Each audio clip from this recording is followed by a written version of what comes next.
اب دیکھو 14 اگست آ رہی ہے، یوم آزادی۔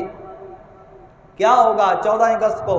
ہمارے نوجوان جناب والا سلنسر اتار کر تو روڈوں پہ ون ویلنگ کریں گے، پپاں پپاں، اور اتنے انہوں نے باجے پکڑے ہوں گے تو سمجھتے ہیں کہ شاید ہم آزاد ہو گئے۔ سارا دن وہ 1000 روپے کا پٹرول بھی اپنی جیب سے پیسے خرچ کر کے تباہ کریں گے، اور شام کو آ کر تھکے مارے جناب والا منہ دھونا بھی نصیب نہیں ہوگا، سو جائیں گے تو سمجھیں گے کہ شاید ہم آزاد ہو گئے۔ آزادی اس طرح نہیں ہوئی۔ جن بزرگوں نے وہ آزادی والی جنگ دیکھی ہے ان سے سنیں کیا حال ہوا تھا مسلمانوں کا۔ آپ کی نیندیں اڑ جائیں گی، آپ کا چین جاتا رہے گا، آپ کھانا پینا بھول جائیں گے۔ یہ کتاب میرے سامنے پڑھی ہے، یہ کتاب ہے، نام ہے اس کا خون مسلم ارزاں ہے۔ اس کتاب کو خرید کر پڑھو، آپ کو پتہ چلے کہ ہندوؤں نے، سکھوں نے، غیر مسلموں نے مسلمانوں کے ساتھ کیا سلوک کیا، ان کے جسموں کو کیسے کاٹا، ان کے جسموں کو کیسے جلایا۔ اس کے اندر باقاعدہ تصویریں موجود ہیں۔ وہ تصویریں آپ ایک مرتبہ دیکھ لیں تو آپ کی راتوں کی نیندیں اڑ جائیں گی، آپ کی نیندیں حرام ہو جائیں گی، آپ کھانا پینا بھول جائیں گے، آپ کو ذہنی سکون نہ آ سکے گا جو ان لوگوں نے ہمارے مسلمانوں کے ساتھ کیا۔ تو 18 لاکھ مسلمانوں نے اپنی جانیں قربان کی تو تب جا کے یہ ملک پاکستان بنا تھا۔ کتنی جی؟ 18 لاکھ مسلمانوں نے اپنی جانیں قربان کی، اپنی جانیں دی، تب جا کے یہ خطہ ہم کو نصیب ہوا جہاں پر آج ہم پرسکون زندگی بسر کر رہے ہیں، سکون کے ساتھ رہ رہے ہیں۔ مگر ان 18 لاکھ کی جانیں چلی گئی، اور پھر جب پاکستان بن گیا تو اس کے بعد جب انڈیا سے ٹرین آتی ہے پاکستان کے اندر آزادی سے اگلے دن، تو اس ٹرین کے اندر کیا تھا؟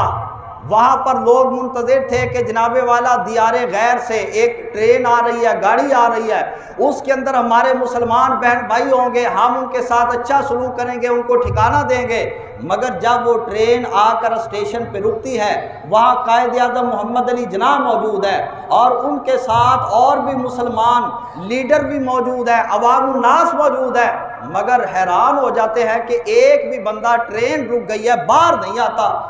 کیا وجہ ہے؟ ایک بندہ آگے بڑھنے کی ہمت کرتا ہے، میں جا کے ذرا دیکھوں تو صحیح کہ اندر ہے کیا۔ وہ جب اندر جاتا ہے، دروازے کے اندر جھانک کے دیکھتا ہے تو وہ حیران رہ جاتا ہے کہ یہاں پر تو ماجرا ہی کچھ اور ہے۔ ادھر سے قائد اعظم محمد علی جناح اس کو آواز دیتے ہیں کہ کیوں نہیں باہر آ رہے، میں دیکھتا ہوں کیا مسئلہ ہے اس کے اندر۔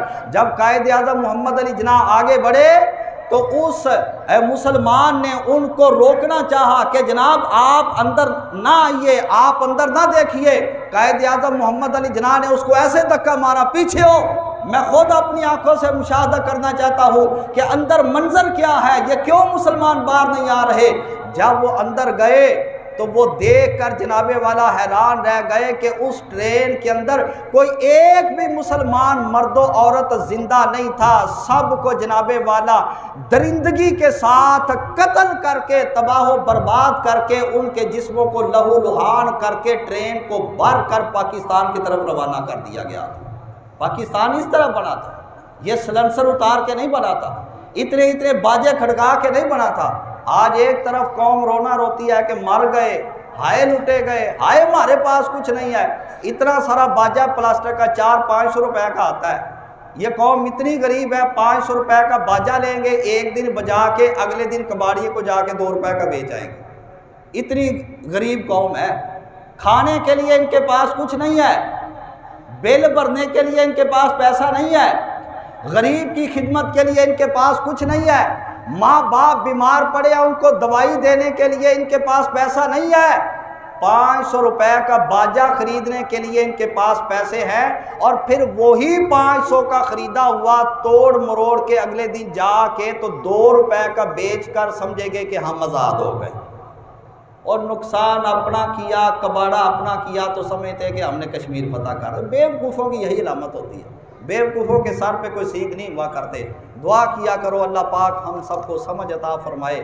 آمین والحمد للہ رب العالمین۔